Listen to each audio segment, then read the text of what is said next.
Hi there, I'm Joe Hout, and today we're going to learn how to play the game Snowpeople. Let's go to the table to learn.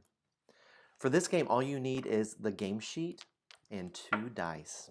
This game plays from 1 to 99 plus people as long as each player has a sheet. What's going to happen is it's played over 20 rounds. One player will roll the dice, it doesn't matter who rolls them, and with those dice, all the players will use the same dice results.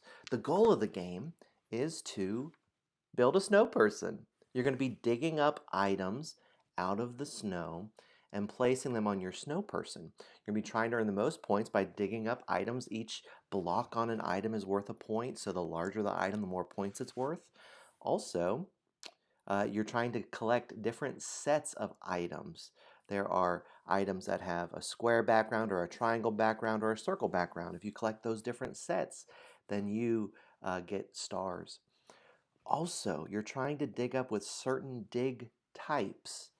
And if you dig up with certain dig types, the further along on that track, you'll get snowflakes, which are bonuses, and stars, which are worth 3 points at the end. That's kind of a quick overview. Let's look at actually how to play. On a turn, you'll roll 2 dice, and with those 2 dice, you will choose one die to be the shape and choose the other die to be the dig type. Now in this case it's a 4 and a 4, so there's really not a choice, but the choice comes when there are maybe some other die results. But let's first look at if it was 4-4. With this 4, you look here and you have 2 different shapes to choose from in the 4 spot.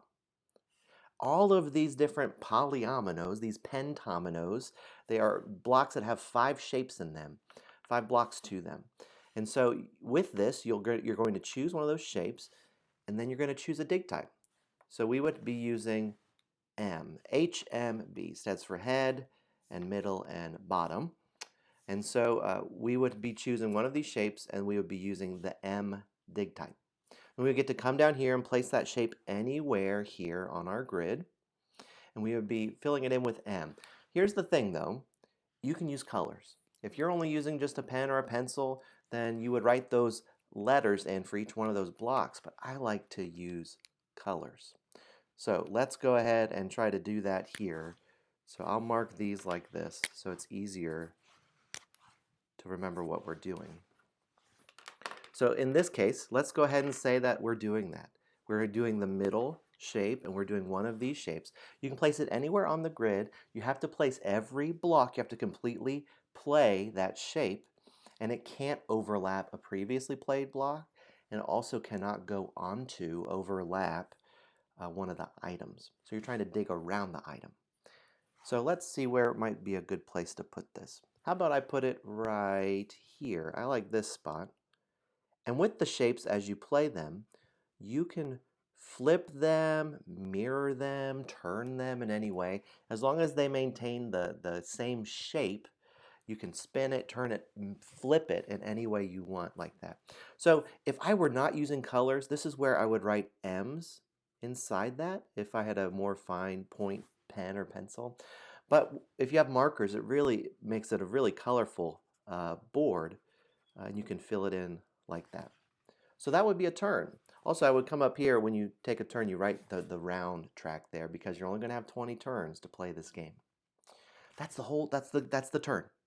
Now, when you surround a shape completely with all edges, then you could dig up that shape. So let's pretend like we've rolled a few. Let's do maybe just another roll and just to get a feel. I roll another 4-4. I'm going to roll again just for the sake of seeing other things. So we rolled a 2-3. So here's some choices. I could do the 2 shape and do this 3, or I could do this 3 shape and do this dig type 2. Well, why don't we do a different dig type and get an idea for what that would look like? So let's see. I'm going to do this, and I'm going to do this shape. Now remember, you can mirror and turn and flip it any which way you want. So I'm going to place it here and fill it in. Now you notice this is a different dig type I'm using. That's good because when you dig up a certain shape, you're going to get to come down to your track here and advance that track for each dig type you used on that item. Let's do one more roll just so we can get an idea for what we're doing here. So this is great. We're gonna do, let's see. I'm gonna go ahead and make sure we get a good roll here. We're gonna do 5, 6, just for the sake of learning. So let's look at 5, 6, our options. So I'm gonna do, well, let's do this. We're gonna do the 6 here and the 5 here. I really like this shape here, this T shape. And I'm gonna do the dig type here, which is the B, the bottom shape. That's gonna be blue for me. Now I'm gonna place this right here. Remember, you can turn, mirror, flip in any way you want. I'll fill it in. Now look, I have completely surrounded this pipe here for our snow person. Now, you may notice that it's not all the corners aren't filled, but every edge is covering it. That means you dig it up. So it doesn't have to be completely surrounded even on the diagonal edges, but as long as each side edge of that square is covered, you're good. So let's look now for scoring. When you dig it up, you just take a moment to pause. If you're playing with other people, just say, oh, I'm scoring this item real quick. So you get a point for each block in that. There are 4 blocks in this shape.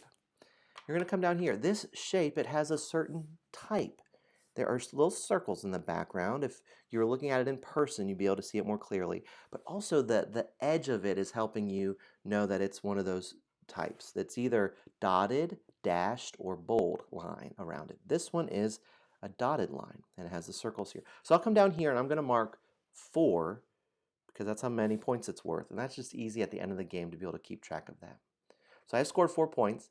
And in the future, if I were able to dig up a different type here, the dash line and the bold line, then I would unlock a star, which is 3 points. So that's really good to be able to do that. So now we go over to this track. This is the different types you use to dig it up. I used all 3 types. That's one of the best things you can do. So I will get an X in every one of those tracks. Now I didn't mark it down here, but this one is red, this one is green, and this one is blue, or if you were doing the letters, that's another way to see it. So I'm going to get an X in every one of these tracks because I used every dig type to dig it up. That's great. Now the thing is as I go along these tracks, I will unlock some snowflakes, which are bonuses. We'll get to that in just a second. So now I get to draw on my snow person. Now this is just for fun, just for funsies, but this is, right, you want to build a snow person. It's fun. So we get to put a pipe somewhere, and you can put it anywhere you want in regards to the dig types you used. Since we used all 3 dig types, we could put it in the head, the middle, or the bottom. You know, let's put it up here on the head like this. There we go. Now, you can get really creative. Like sometimes you can dig up some sticks and you would think those are arms, but the other day I used them as little antlers. Or you might dig up a scarf and you put it around the neck, or maybe you put it around their head like a bandana. Lots of fun things and being silly, and you can take shapes and make them larger or smaller, as creative as you want to be. So that's played over 20 rounds. Let's look really quick because we have some bonuses. Because sometimes the dice rolls just don't go your way. So if you get a snowflake, you'll come here to the snowflakes and you'll circle it to show that you have unlocked a snowflake, and now you have one. Now at any point in the rest of the game, I can spend that snowflake to get one of 3 of these bonuses. Now we have lots of different sheets that we're making and different variations. That's what's so fun about this game is we have the base mode, and then there's going to be all these different ways to play it along the way, that the grid may look different. So if you're playing a different grid or maybe a different rule set months away down the road, that's okay. This is just the very base game that we have during this Kickstarter. So the 3 different unlocks you have is this one, is you can change and you can basically choose any shape you want for that roll. So you would spend this snowflake and it makes one of your dice wild to choose any shape. Very powerful because there's times you just really need a certain shape. There's only one shape that will fit and that die is not being rolled. You can spend that bonus and choose whatever shape you want and then still use the other die to do the dig type. But let's say you need a certain dig type. That's what this one is. The shovel is to choose any dig type that you want. In the same way, you would use the one die to do the shape. The other die, you would spend your bonus and you choose any dig type. Isn't that great? This other one, which this is my favorite bonus, it's plus a square, plus a block onto a block that you are playing. So as you're playing one of these 5 block shapes, you spend your snowflake and you get to add a block on orthogonally, up, down, left, or right around that block. So it's just making it grow a little bigger. And so you could have a 6 shape block, or you could spend multiple snowflakes on that and use that same bonus and maybe make it a 6 block shape or a 7 block shape or even an 8 block shape and make it larger so you could dig up just that item that you need. So those are snowflakes. If you don't use a snowflake, by the end of the game, unused snowflakes are worth 1 point. There's just one more little rule to say, and then you have learned how to play Snowpeople. On roll 10 and roll 20, you'll notice in the round tracker, it has those bonus shapes. Because on roll 10 and roll 20, you get to do whatever you want. Don't roll the dice, but all the players, each player gets to choose any shape and any dig type. So there are times that the dice just don't go your way, but you have guaranteed on turn 10 and the very last turn, turn 20, to do any shape you want, which is fun. So that is how you play Snowpeople. Let's look at the scoring. You'll total up all your shapes, 1 point for each shape, 1 point for each block in that shape. And so you total that up. You'll look at your stars that you earn. Say I went along this track, right, and I got a snowflake, and you can maybe, you can go further along on some tracks and get some stars. I forgot a really important rule. If you dig up an item with all the same dig type, you'll see that that rule is down here at the bottom. If you dig up an item with all the same dig type, then instead of just getting 1 X on that track, you get 3 X's on that track. So there's kind of 2 best case scenarios. One is to do what I did here, dig up this item with 3 different dig types. But let's say I've been playing and I dug this one up like this with 2 different shapes. You see I dug up this piece of coal here. This is where I would get to advance on this track. I would do 3 X's for it. That's the other great case scenario. And if you can do that, you'll go all the way down these tracks and score a bunch of stars, which is great. So you'll total up your shapes. You'll check your stars that you've earned, 3 points for each star. You check your unused bonuses, and those are each worth 1 point, and that's your total. So that is how you play Snowpeople. So thanks so much for watching this video. Thanks for those that are backing the Kickstarter, and thanks for those that are just playing along with all these different streams. It's just been a delight to get to play this game and make this game. So have a great day.